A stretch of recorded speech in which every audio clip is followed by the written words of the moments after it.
అయితే నాయన చూసారండి ఈ ప్రకారంగా అయ్యా చక్కని బాబు పుట్టాడు. ఆ బాబుని కింద పెడితే చేయాలని పైన పెట్టే పక్షులను ఆరుముద్దుగా పెంచుతున్నారు. ఆ బాబునకు 5-6 మాసాలు ప్రాయం రాగా చక్కని పేరు పెడుతున్నారు. ఇదిగో యోసేబనే పేరు పెట్టారు. పేరు పెట్టారు.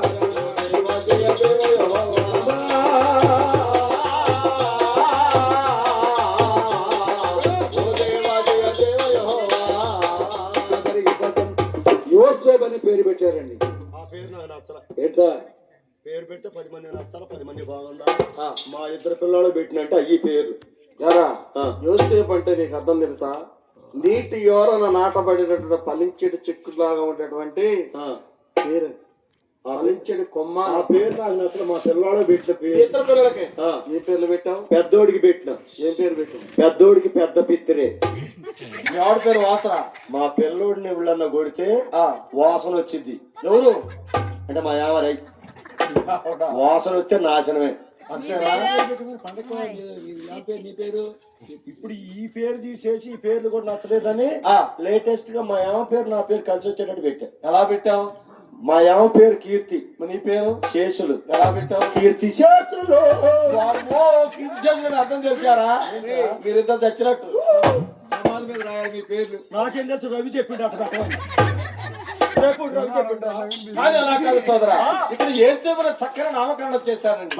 ఆ బాబు చూడగా యాకోబు కాలు సరికలిగి మావి దప్పుకొచ్చాడు. మావయ్య ఎప్పటికి మీ దేశం వచ్చి నేను 21 సంవత్సరం అవుతుంది కనుక మాదు దేశమో నేను వెళ్ళదా బాబాయ్ అన్నారా. సోదరులారా యాకోబు చరిత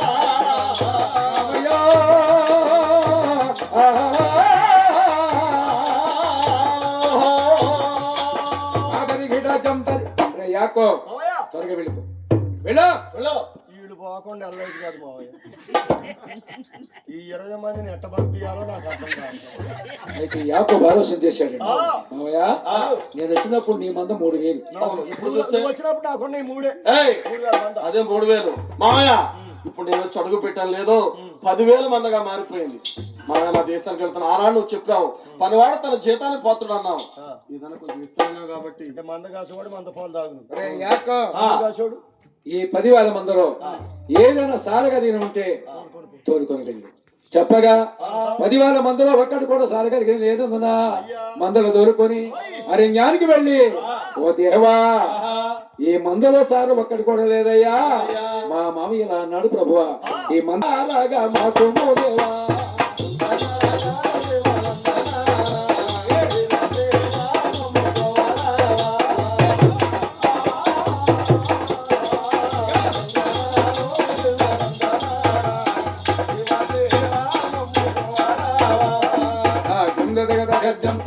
దేవుడు మరి పెట్టాడండి.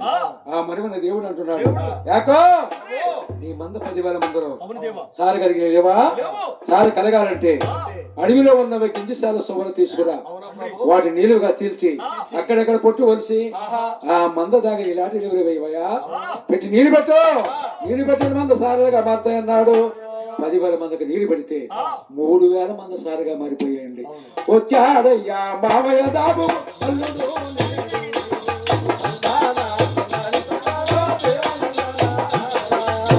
మావయ్య మంద దాబులకు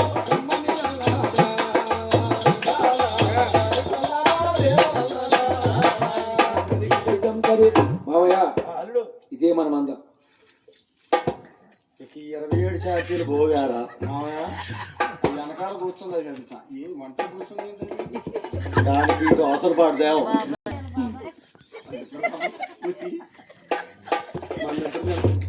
వీడు మంచం మీద పడినా ఇక అటు చూడటమే నిద్ర రాదు. నిద్ర వచ్చాడు మన దగ్గర ఎందుకుంటారు ఇప్పుడు. ఏమైందిరా మందకి? ఏమైందిరా మావయ్య మందను ఒక్కసారి పరిచయం చేసి మందను ఏడు చేస్తే మా గ్రామానికి నేను వెళ్ళిపోతాను. అవునా? 1 3,000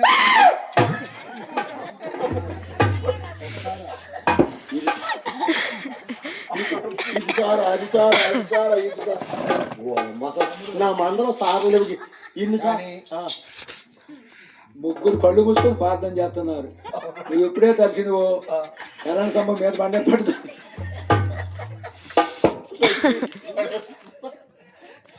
అట్లా అరిసేది ఎందుకన్నా వాళ్ళిద్దరు లేపటానికే కాకనుకోవాలా ఈ వాడికి భూకంపం వచ్చిందా 5 సెకండ్లు వస్తూనే ఉందని. రే యాకో మందులో పొడలు కన్నీగా ఉంటే తోలుకొని వెళ్ళమన్నాను అని చెప్పగా మరి ఒకసారి అబద్ధం ఆడితే అరణ్యానికి వెళ్ళి మరాకరించుంటున్నాడు. దేవా నూతన గీతమునే పాడదా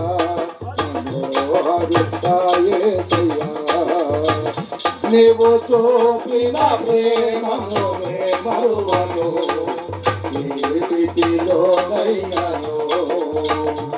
సమర్పణతో సేవించదను సజీవుడనై ఆరాధించదను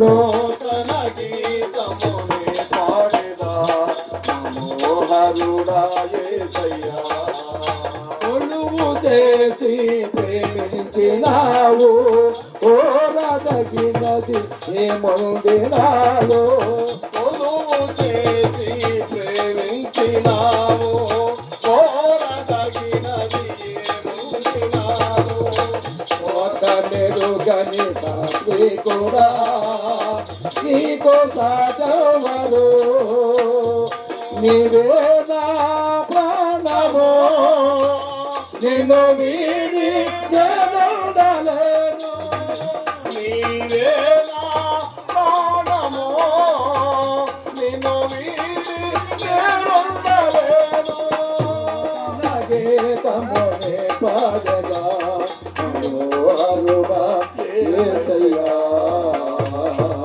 దేవా 28వ మనిషి వచ్చిండు. ఈ మందర మార్చి అయ్యా మా మామయ్యకి బుద్ధి చెప్పమనగా ఓ యాకోబు అడవిలో ఉన్న పనుకు రాలగొట్టలో వాడి నెనగా కాల్చి మంద తాగే తాగిన మంద తులసులుగా కట్టి వడలుగా అడుగుమని చెప్పగా దేవుడు చెప్పాడు యాకోబు వచ్చేస్తే 10,000 మందలు 7,000 మంది పనులుగా మారిపోయాయి. మందలు దొరుకొని మావయ్య రాబోతూ వచ్చాడయ్యా వెళ్ళదనయ్యా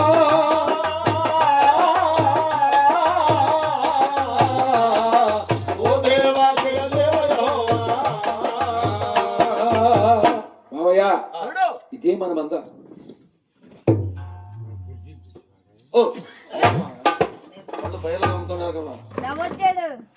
అల్లుడు మామయ్య మామ మంద మొత్తం మందేనా మార్కు వేసిన లేదు మామయ్య మొత్తం మంద కాబట్టి ఇప్పుడు అప్పుడు పడుతుంది పప్పుడు పడతాం 27 శాతీలు వదిలిపెట్టి ఆ శాతి ఆడిరా రవి అదే రవి శాతి యారా వీటన్నిటికి అది కాపలా అల్లుడు ఇక ఈ మంద పోయేవి కావురా మొండి మంది ఈ మొత్తం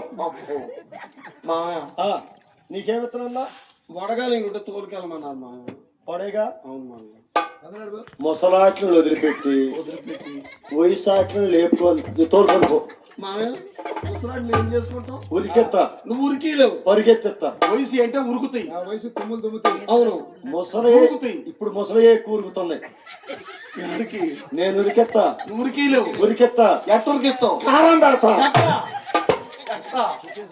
అల్లల్లా అప్పుడు ఉరుకుతాయి తొట్లో పడేదా కాగం చేతికి కూడా తొట్లో పడేదా పరిగెత్తి వెళ్ళి పడతాయి ముందు అంతే మామయ్య ఏదేమైనా కానీ నాది 7,000 మంద నేను వేరు చేసుకున్నా దేశానికి వెళుతున్నా అని చెప్పి మంద మూటలన్నీ చదువుతున్నారండి 7,000 మంది 2 భార్యలు 2 దాసీలు 11 మంది సంతానం. అయ్యా వెళుతుంటూ చూడటానికి ఇష్టం లేక రామరాబాను ప్రతి రాజ్యం వెళ్ళా 2 వామాలు కత్తిరింపుకై అయితే అందరూ సామాను చదువుకున్నారు. చిన్న కూతురు సామాను చదువుతూ ఆలోచన అయ్యా యాకోబు చూస్తారండి ఒంటరిగా వచ్చాడు తండ్రి గారు పూజ చేసి విగ్రహాలను చేసి మోటలు కట్టుకొని యాకోబు యొక్క సంతాన ప్రయాణమై కానాన్ దేశం వెళుతున్నారు.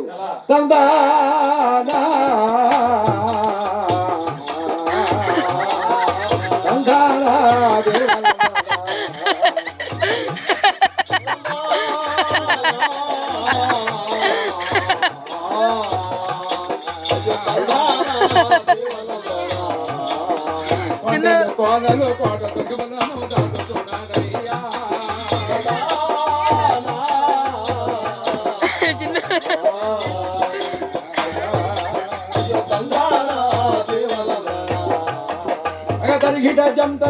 ఎప్పుడైతే వెళ్ళాడో పొద్దుగుకు పోగా అక్కడ డేరాలు వేసుకున్నాడు. ప్రకరాజు వెళ్ళి మామూలు తిరిగి వచ్చి ఇంట్లోకి వెళ్ళగా ఒక్క భార్య మాత్రమే ఉంది.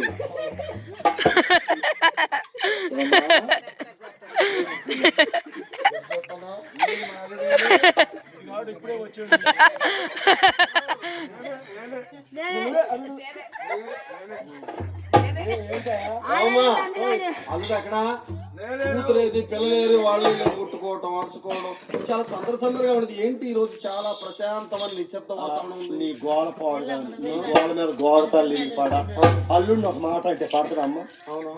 తింటున్నారు ఉంటున్నారు తింటున్నారు ఉంటున్నారు అంటే ఆయన ఎప్పుడో వెళ్ళిపోయారు.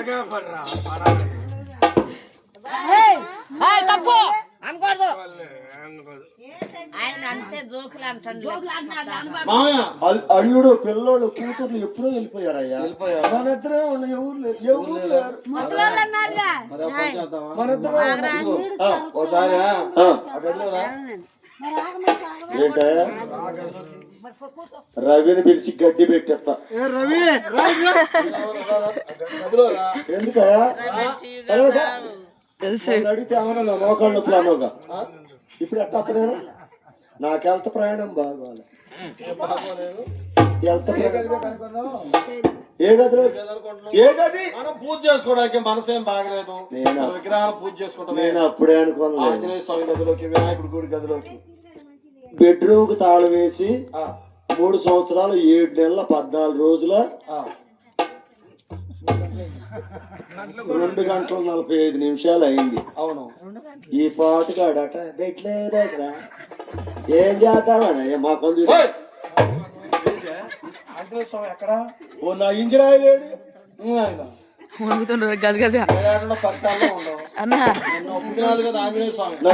తీసుకొని మొత్తకాడు పెట్టుకుని దెయ్యాలు రావు. సోనా గజ గజ ఉరుకుతున్నాడు. అమ్మలు అమ్మలు లేరు. చిన్న చూడు అటు ఉరుకుతున్నాడు. అసరపేట అడవులో ఉందా? అంత దూరం ఎందుకు పోయిందట? అవునా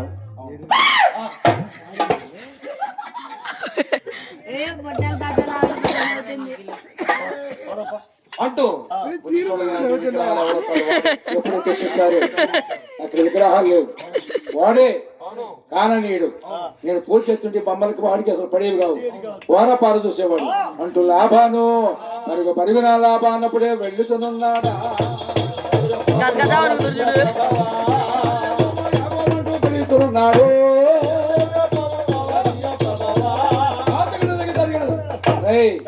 ఈ కాననీళ్ళు దొంగలు ఎవరు ఎవరు మీరు తెన్నింటి మోసాలు లెక్క పెట్టి తప్ప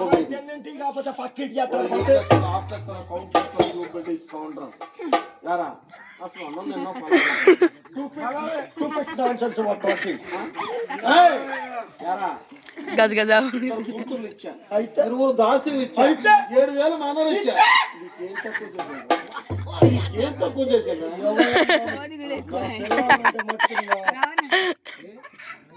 కష్టపడి కనుక్కున్నా నా పిల్లవాళ్ళని. కష్టమా చాలా కన్నా కానీ మర్యాదగా నా విగ్రహం లేకుండా ఇచ్చేయి. లేదంటే మాత్రం నీకు నాకు చెడిద్ది. మావయ్య కనీసం మీ దేవతలు నేను కన్నెత్తైనా చూశాను. ఎందుకంటే నువ్వు ఈ దేవతలు పూజ చేయాలి. ఈ 3 దేవతలు నీయే అల్లుడు ఈ దేవతలు నేను చూడాలి అసలు. అవునా? అవును. అయితే ఒకటి షరతు ఏమిటి? అయితే నీ మూటలన్నీ పరిశీలించి చూడాలి. ఇప్పుకోండి రాపో చూడమంటవా? దీనికి ఏదో షరతు ఉందా? ఈ మూట కాడ నుంచి మొదలు బిడ్డలు ఎవరైనా తీస్తే ఏమంటారు? నేను గాని నా పరివారంలో గాని నా దాసీల్లో గాని నా భార్యలో గాని మీ దేవతలు తీసిన వారు కానాను దేశం కాలు పెట్టక ముందే చచ్చుగా తండ్రి చెప్పాడు. దీవిస్తే దీవించబడతారు, చెప్పిస్తే చెప్పగలుగుతారు. దీవించబడతారు. అవునండి. యాకోబు శపిస్తే శపించబడతారు. తండ్రి గారి ఇచ్చిన దీవెన. అయ్యా చూసారండి విగ్రహాలు ఎవరి దగ్గర ఉన్నాయి? అన్ని తేడాలు వెతికాడు, ఎక్కడా లేవు. తిరిగి వస్తుండగా చిన్న కూతురు డాడీలోకి వచ్చాడు తండ్రి గారు. అమ్మా రాహేలు, గన్ను ఎక్కడా కనపట్లేదు అనుకున్నా. అమ్మా 6 అడుగుల గన్ను వచ్చింది. కానీ ఆ మూటలో ఉన్నాయండి. ఒంటి పైన మూటను తీసి మూట పైన కూర్చుంది. అయ్యా నేను కడగా ఉన్నానని అబద్ధం ఆడిందండి. ఒక బాబుని కన్న తర్వాత మరలా గర్భం మళ్ళీ గర్భం ధరించింది. కానీ తండ్రికి అబద్ధం అబద్ధం ఆడిందండి. ఎందుకో తెలుసా? ఈ నోరు లేని మోగ బొమ్మను మా తండ్రి గారు ముట్టడానికి అవును అయ్యా దేవుడు చాలా గొప్పవాడు మా యేసయ్య. ఈ బొమ్మలకు నోరుని మాట్లాడవు, కళ్ళను చూడవు, కాళ్ళను నడవు.